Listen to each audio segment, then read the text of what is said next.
How to reduce the tax cost of acquisition in India.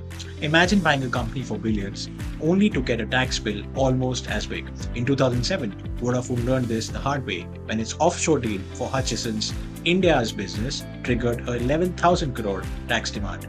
The Supreme Court eventually ruled in Vodafone's favor, saying Indian tax law at that time did not cover such indirect share transfers. But the celebration was short-lived. The government changed the law retrospectively to tax these deals. This case shook investor confidence and coined the term tax terrorism. I am CFO Pranav Goyal, and today I'll demystify international tax planning in cross-border M&A from an Indian perspective so your company doesn't end up in a Vodafone-like showdown. Stay tuned till the end of this video. When acquiring or merging companies across borders, how can you structure the deal that can make or break the tax outcome?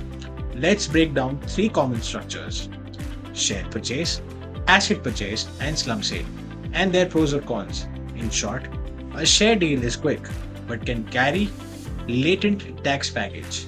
No asset uplift for buyer, while an asset or slump sale gives the buyer fresh depreciation but may cost more in upfront taxes and paperwork.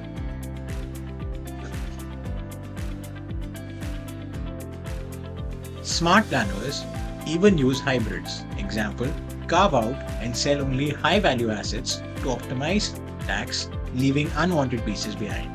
Always model the 5-year tax cash impact of each route before deciding. Cross-border mergers come in two flavors in India. First is the inbound merger. A foreign company merges into an Indian company and the Indian company survives.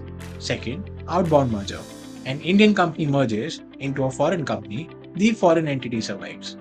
Until a few years ago, outbound mergers were practically forbidden fruit. That changed with FEMA, Cross-Border Merger Regulations 2018, which opened the gates for Indian firms to merge into foreign ones and vice versa, under RBI oversight. Now Indian startups can comfortably flip into a global parent or flip back home, thanks to clearer rules and even a fast-track route for certain mergers. Tax-neutral mergers. India's tax law provides that if you structure a merger as a court-approved amalgamation, it can be tax-neutral. No capital gains tax, provided conditions are met. Under Section 47 of the Income Tax Act, many mergers or demergers aren't treated as transfer for tax at all. For example, in a qualifying inbound merger, if all assets of the foreign company become assets of the Indian company and shareholders of the foreign company get shares in the Indian company with certain continuity thresholds, no capital gain tax arises in India. Essentially, the tax law says we won't tax a reorganization if it's a true merger of business rather than a sale. However, to keep it fair, conditions apply, like a minimum continuity of shareholding and a business continuity test for a few years. And remember, carry forward of losses from the merged company is allowed only if conditions in Section 72A are satisfied, like holding at least 3+ years of business continuity, etc. This means if an Indian startup merges into another company as part of M&A, its accumulated losses and unabsorbed depreciation can pass on to the buyer a huge tax break as long as the merger meets Section 72A criteria. Failing those tests or in a plain asset sale would forfeit the losses. Also watch out for Section 79. For majority shareholding in a loss-making firm changes, its past losses may lapse. But mergers under Section 72A or cases like IBC or recognized startups get relaxation from Section 79. What are the regulatory checkpoints? All cross-border mergers need compliance under the Companies Act, Sections 230 to 232, and FEMA. In practice, RBI approval or prior notice is required. India now even allows small mergers to skip lengthy NCLT approvals. Example, fast-track mergers for foreign holding companies merging into Indian subsidiaries have been used by firms like Dream11's parent. The key is ensuring fair valuation, no underpricing of shares or assets, to satisfy both Indian and foreign regulators. So what is the bottom line? Inbound mergers can be a tax-free party if structured right, while outbound mergers are feasible post-2018 but need careful FEMA compliance. Always double-check that Indirect transfer tax isn't sneaking up if you are merging a foreign holding company that owns Indian assets. Indian tax can still bind. Thanks to the Vodafone amendment, if the deal isn't within a sanctioned merger framework, then the structure with substance, and you can have your cake. Global deal and not pay tax on it too. Fast forward to today. A wave of reverse flipping is underway, where startups that originally incorporated abroad are merging back into India. Why? Because India's market and regulations are now attractive for IPOs and operations. Let's look at a few headline examples. First, Meesho. In January 2025, Meesho's US-based parent applied to India's NCLT for a reverse merger to re-domicile in India. By mid-2025, reports said the process could conclude within weeks, just in time for an IPO of around $700 to $800 million. The message was clear. Meesho wants to list on NSE or BSE at home, signaling confidence in the India's public markets. Next, Flipkart. Flipkart, which has been based in Singapore, got its board nod on April 22, 2025 to shift domicile back to India. Targeting a 2026 IPO, Flipkart is essentially undoing its early structure to align with India's market. A huge validation that India is now seen as the place to be for large tech listings. Next, Zepto. Zepto completed its Singapore to India flip in January 25. Its CFO proudly announced the historic completion in record time on LinkedIn, highlighting how quickly such cross-border mergers can now happen. Zepto did this ahead of its expected IPO, showing that regulatory approvals are moving faster for these moves. Next up, Grow. Grow moved its parent entity from US to India in May 2024. This one's interesting because Grow paid a one-time 1,340 crores tax during the flip, essentially settling capital gains tax on bringing shares to India, which caused a net loss of Rs 805 crores in FY24. But guess what? In FY25, after becoming an Indian entity, Grow's net profit tripled to 1819 crores. Paying that tax was like ripping off a band-aid. It hurt in the short term, but cleared the path for a profitable future as an Indian company. Grow's flip back also made it the first big fintech to return, soon followed by others like Pine Labs and Razorpay. Why the reverse flip trend? A few reasons. First, India's tax and regulatory environment has stabilized. Recent reforms and the 2021 rollback of the notorious retrospective tax has been reassured founders and investors. Everyone wants to ride the booming Indian stock markets. A domestic IPO is now attractive, and being Indian-based makes that simpler. The government made cross-border mergers easier. No more endless red tape. Some even get fast-track clearances. Global investors are on board. India is one of the fastest-growing consumer markets, so being headquartered in India isn't seen as a risk anymore. It's a bonus. For CFOs and investors, the takeaway is structure follows strategy. A few years ago, structuring a startup abroad was the norm for funding convenience. Now, structuring back into India may maximize value, but plan the tax aspect carefully. As Grow's case shows, a flip back can carry a big one-time tax cost if not eligible for tax-neutral treatment. Many of these flips are done via court-approved mergers aiming to be tax-neutral, but in cases where they aren't, companies are willing to pay upfront for the long-term benefit. Always consult experts to evaluate if a Section 47 exemption applies or if you should negotiate a tax ruling in advance. Tax planning in M&A isn't about avoiding tax, it's about not getting surprised by a tax you didn't budget. Here are key topics every founder or CFO should grasp, which have been explained simply by me. First up, goodwill depreciation. Then versus now. When one company acquires another for more than the net assets value, the extra is recorded as goodwill. It will be used as a valuable tax asset after the Smurfs Supreme Court ruling in 2012. Goodwill from M&A qualified as an intangible asset on which you could claim depreciation. Basically, you could amortize that goodwill and cut your taxable profit.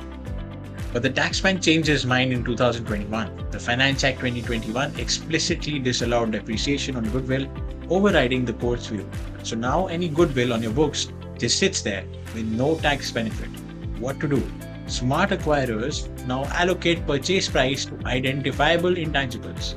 instead of one lump sum goodwill, assign value to patents, trademarks, customer lists, etc., which can be depreciated or amortized. It's like slicing the pizza such that the goodwill slice is as small as possible. Remember, citing Smurf securities can't help you get goodwill depreciation anymore. The law was changed despite that case. But it's a reminder to carefully plan purchase price allocation. DTAA and treaty shopping. India has tax treaties, DTAAs, with many countries. These can reduce or eliminate tax on certain incomes like capital gains, interest, royalties if structured right. For example, until a few years ago, many foreign investors routed investments via Mauritius to pay zero capital gains tax in India. Perfectly legal treaty benefit. The landmark Azadi Bachao Andolan case in 2003 upheld such treaty advantages, ruling that a valid TRC is sufficient proof to claim treaty benefits.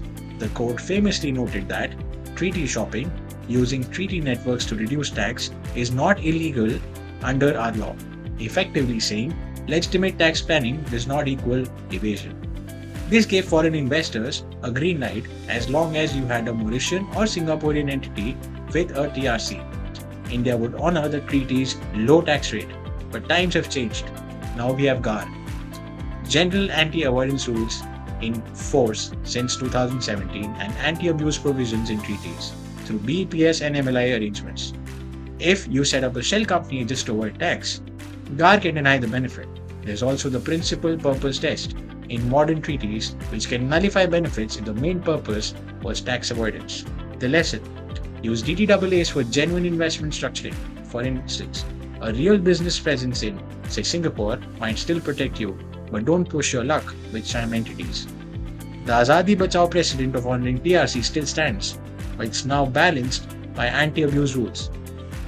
Tax authorities will ask, does this structure have commercial substance beyond just tax savings? So treaty benefits, yes. Treaty abuse, no. What about carry forward of losses in tax holidays? M&A deals often involve targets with past losses or tax holiday benefits like SEZ units, etc. Indian law says if you simply acquire shares, unexpired tax holidays do not transfer. They belong to the entity, and certain incentives lapse if ownership changes significantly. But if you merge the target into your company under a court scheme meeting conditions, those benefits can sometimes continue subject to specific provisions. For example, Section 72A we discussed allows loss carry forwards on amalgamation. Similarly, certain SEZs or startup benefits might continue if the scheme is structured to meet continuity conditions. This is a highly technical area. Always check the specific section governing your incentive and whether an amalgamation preserves it. Sometimes using a merger route is the difference between losing hundreds of crores of tax shield versus keeping it. What is the indirect transfer tax? After Vodafone, India amended the law to tax indirect transfers of Indian assets. Now, if a foreign company derives more than 50% of its value from Indian assets, a sale of shares of that foreign company can be deemed a sale of Indian assets and taxed in India. This is crucial for cross-border M&A. If you're buying a foreign parent company that has an Indian subsidiary, Indian tax may apply to that foreign share transfer unless you structure it as a sanctioned merger, qualify for treaty exemption. In 2021, India rolled back the retrospective part of this, setting old disputes, including with Vodafone. But the law going forward still taxes indirect transfers on a prospective basis. So always evaluate if your deal triggers this and if treaty relief or restructuring can mitigate it. Even with all planning, cross-border deals can lead to post-deal tax dispute. Example, disagreements on transfer pricing of intangibles or both India and another country taxing the same income. This is where advanced pricing agreements and mutual agreement procedures come in. Advanced pricing agreements. Think of an APA as a prenup with tax authorities for your cross-border transactions.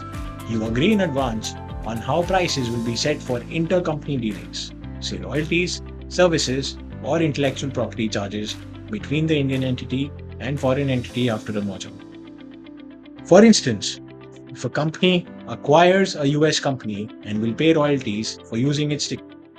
An APA can lock in the royalty rate or profit margin that's acceptable to both tax authorities. Why bother? Because it gives certainty, no surprise adjustments years later. India offers unilateral APAs with just India and bilateral or multilateral APAs with India and other countries' tax authorities together. They typically cover 5 future years and can even roll back to cover past 4 years. For a CFO, an APA means you can model your post-merger profits without a giant tax risk. Asterisk. Big MNCs in India, thinking Microsoft, IBM, have used APAs heavily to avoid litigation on transfer pricing. Now, what is an MEP, Mutual Agreement Procedure? If an international deal does lead to double taxation, say India taxes something and the other country taxes it too, MEP is your friend. It's essentially a negotiation route via tax treaties where the two countries' tax authorities talk to each other and resolve who gets to tax what. So you aren't taxed twice. For example, if India and US both claim tax on a certain capital gain or royalty payment, you can invoke MEP under the India USDTAA. They might agree to relieve tax in one country or give credit. It prevents you from being caught in the middle of two tax departments. Importantly, India's APA and MEP program are complementary. CBDT has guidance to ensure an issue is resolved in one is honored in the other. And globally, MEP cases are being resolved faster now. OECD keeps pushing for improvements. In practical terms, using a bilateral APA or MEP ensures both countries agree on the allocation of income, avoiding double tax and lengthy court fights. Suppose an Indian company A merges with foreign company B. Post-merger, A pays same fees to B's former parent for transition services. India might disallow some fees as excessive, while the foreign country taxes B's parent on that full fee. Conflict. An APA could pre-agree the fee amount annually, or a MEP later could restore the balance if a dispute arose. The goal is to settle on the dinner table, not fight in court. This saves money. No 40% tax plus penalties unexpectedly and time. From my experience, I tell clients, consider an APA if you foresee large related party payments after a cross-border M&A. And if you get a tax notice claiming you owe extra tax in India while you already paid tax on that income abroad, don't immediately sue. Try MEP first. It's like your diplomacy for your dollars. Cross-border M&A tax planning might sound like rocket science, but as we saw, it boils down to smart structuring and using the law's provisions to your advantage. So let's quickly recap the playbook. Plan the deal, evaluate shared versus assets versus merger outs with a 5-year tax lens, a court-sanctioned merger to save you big on taxes, no capital gains, carry forward of losses, whereas a cash asset sale might cater target losses and trigger taxes. Use price adjustments to balance tax costs between buyer and seller. Mind the landmark rulings. They exist for a reason. Cite Azadi Bachao to comfort investors that treaty benefits will be respected, but with your caution. Use the logic of Vodafone to assert that tax laws shouldn't be stretched beyond their text. And be aware, law now covers indirect transfers explicitly. Remember, BC Srinivas Shetty if someone questions taxing something incalculable. No tax if you can't compute cost. A principle still echoed in law. And know that Smith's Securities goodwill depreciation was a door that the Finance Act 2021 slammed shut. So adjust your approach accordingly. Leverage tax positions under Section 72A amalgamations, Section 47 exemptions, Section 79 relaxations for startups, etc. These are your friends. They're basically government saying we encourage business consolidations. We won't tax you if you meet these conditions. Use them. If one route does not qualify, maybe another does. And always check FEMA and Companies Act compliance for cross-border moves. Legal structuring is 50% of tax planning. Use treaties, but don't abuse them. Structure through jurisdictions like Singapore or Netherlands when there are genuine commercial rationale and treaty advantages. Lower withholding tax, no capital gains. But ensure substance, real operations or investments to defend against GAR. Treaty shopping for the sake of it is yesterday's strategy. Today's strategy is treaty optimization with substance. Preempt unresolved disputes. Nobody wants an M&A deal to be followed by a decade of litigation. For pricing issues, get an APA if feasible. Think of it as an insurance. If you hit a snag with two countries taxing you, pursue MAP. It's cheaper and faster than courts in many cases. The goal is to arrive at your IPO or exit with those skeletons in the closet. No huge tax demands should be pending. Finally, tax planning is like gravity in cross-border M&A. You don't see it, but it affects everything. A well-planned deal can save millions in taxes legitimately and also save your deal from falling apart due to regulatory hurdles. A poorly planned one can become a costly mess or a news headline for all the wrong reasons. If you found this breakdown helpful and want to dive deeper and need guidance for your specific situation, reach out to me, CA Pranav Goyal. We live and breathe these cases, from Vodafone like indirect transfers to the latest startup flip trends, and we can craft a solution tailored for you. Whether it is CFO strategizing an acquisition or a startup founder eyeing an IPO, don't leave your tax strategy to chance. Comment below or send me a message to continue this conversation. Let's turn these insights into actionable plans and make your cross-border M&A a smooth, tax-efficient success. If you enjoyed this explainer, give it a thumbs up and share it, and follow me for more such insightful breakdowns on corporate finance and tax. Until next time, stay informed and stay ahead. Jai Hind.